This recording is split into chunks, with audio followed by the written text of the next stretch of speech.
What if New York legalized nude body art for one day? Welcome to a true legal spectacle. No Clothes NYC, the spectacle of public art. What happens when New York allows a full day of public naked body art?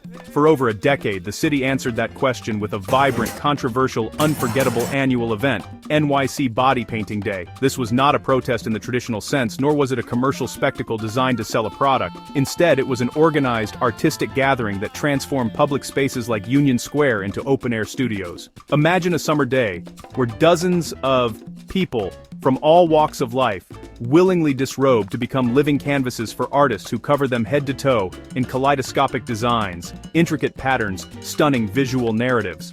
This was the reality. A bold experiment in freedom, creativity, human connection that unfolded in the heart of one of the world's busiest cities. The initial shock for many passers-by was undeniable. Tourists expecting to see the usual street performers, chess players, would suddenly find themselves amid a sea of nude bodies being meticulously painted. But what began as shock often melted into curiosity, and then for many, into appreciation. From arrests to art, the legal battle for body painting. The journey from a radical idea to a sanctioned event was paved with legal challenges. In 2011, artist Andy Golub and several models were arrested in Times Square for public body painting, charged with public lewdness. But the arrest became a catalyst. The charges were eventually dismissed, with the courts distinguishing artful nudity from obscenity. The breakthrough came in 2013, when the NYPD issued a landmark acknowledgement. Nudity is legal when it's part of a performance, play, or other form of artistic expression. This was the green light Golub had fought for, clearing the path for the official launch in 2014. Section 3. The Man with the Brush, Andy Golub and Human Connection Arts. At the heart of this movement is one artist, Andy Golub. More than just an organizer, Golub is a painter. His practice evolved to include the human body as his canvas. His mission extends far beyond painting. For Golub, body painting was about fostering human connection and promoting acceptance. He saw potential to break down barriers between people and their own bodies. His vision: create an experience where creation and celebration are one, accessible to everyone, right on the city streets. He believed public art could be an antidote to commercialism and alienation. In his words, the event is not a spectacle. It's a statement about the importance of freedom of expression, the beauty of the human body, using public space to connect with people, rather than as advertising. This belief drove every aspect of the event. It was intentionally non-commercial and community-focused. To formalize his mission, Golub founded Human Connection Arts in 2017. The organization became the official producer of NYC Body Painting Day events and other dynamic public art projects. The non-profit structure solidified the event as mission-driven, not for profit. The artistic display at NYC Body Painting Day was a showcase of individual creativity, where each artist brought their unique style to a living canvas. Using fine art brushes and non-toxic makeup, the painstaking process often took hours. Styles ranged from hyper-realistic landscapes to abstract expressionism, transforming models into metallic robots or mythological creatures. The models were everyday people of all shapes, sizes, genders, and ages, from their 20s to their 80s. This diversity was a powerful counterpoint to narrow beauty standards, offering a chance to embrace their bodies as part of a living work of art.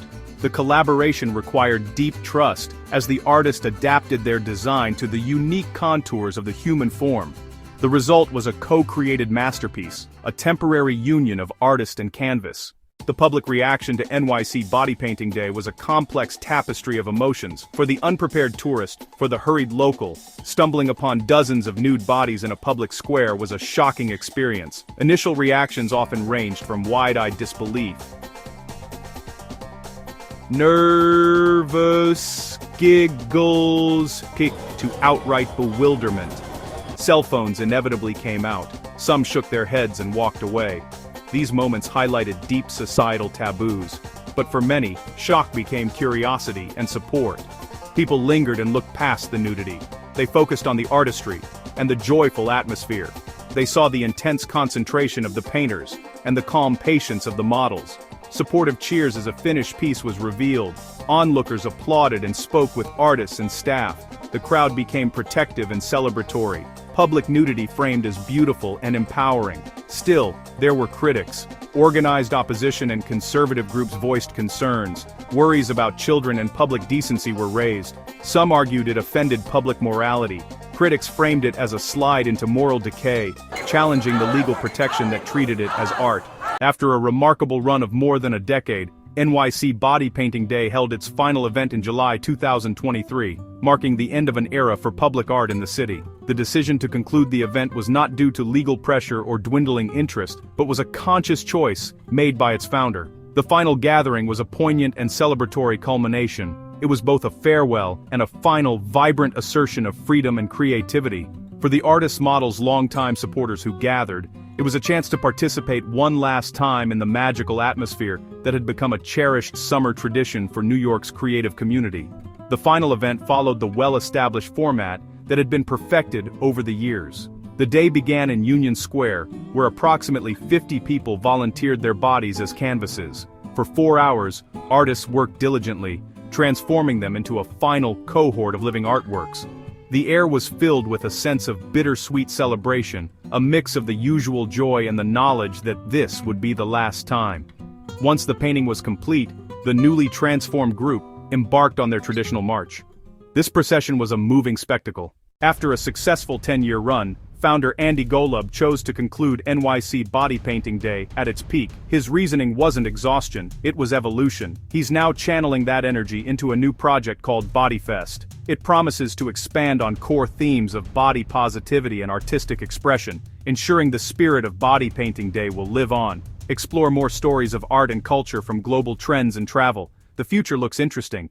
This annual happening was more than just a quirky New York event. It was a statement. In a city saturated with advertisements that use idealized bodies, often manipulated bodies, to sell products, Bodypainting Day offered a powerful counter-narrative. It proposed the public space could be used not just for commerce, but for genuine human connection and shared creative experiences. It was a day where the lines between spectator-participant blurred, where art was not something to be passively observed, but something to be lived.